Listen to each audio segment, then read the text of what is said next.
Hi folks, Lee Gettess here with the Market Sense for the week of July 29th, 2014. The charts they let me use in this presentation come from the Trade Navigator software. And if we look at a weekly bond market chart here, we can see that they're just sort of grinding their way higher here. This week was not very active. That would be last week. This is the current week. And I really thought that support would probably come in somewhere around 137.20 here at the middle moving average. You can see they haven't come anywhere near to that. The resistance is up here around 139.05, and they're close. Haven't traded that either. But with this much strength, it looks like they could just blow right on up to the upside, and there is plenty of room to go up here because they've already taken out the previous swing high. Now, that is just pure analysis.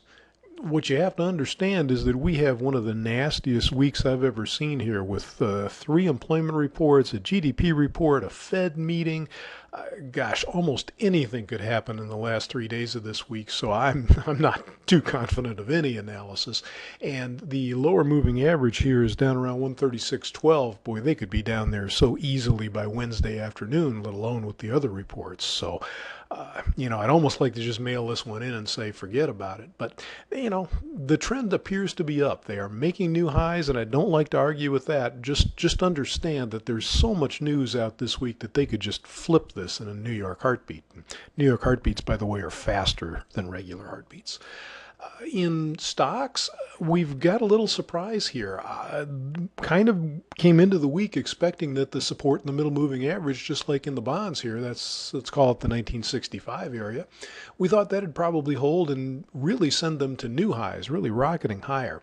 Instead, they've gone up and they've tried the 1980 area here, which is the upper moving average, not above the previous week's high, and they seem to be getting rejected from there. And at this point, they're below the middle moving average.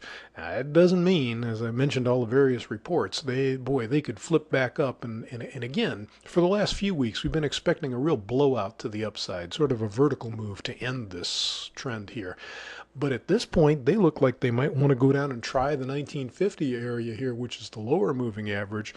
And let me be clear, if they don't like something they get from, I don't know, the Fed, the employment report, the GDP, sanctions on Russia, there's any number of possibilities.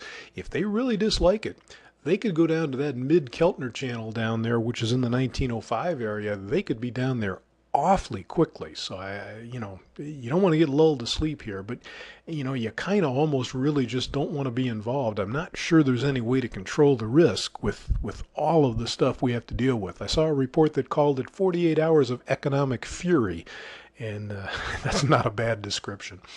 So that's what we've got for you today. I hope you can find something profitable to get yourself involved with, or at the very least avoid trouble. Thanks for checking in to see how we're looking at things.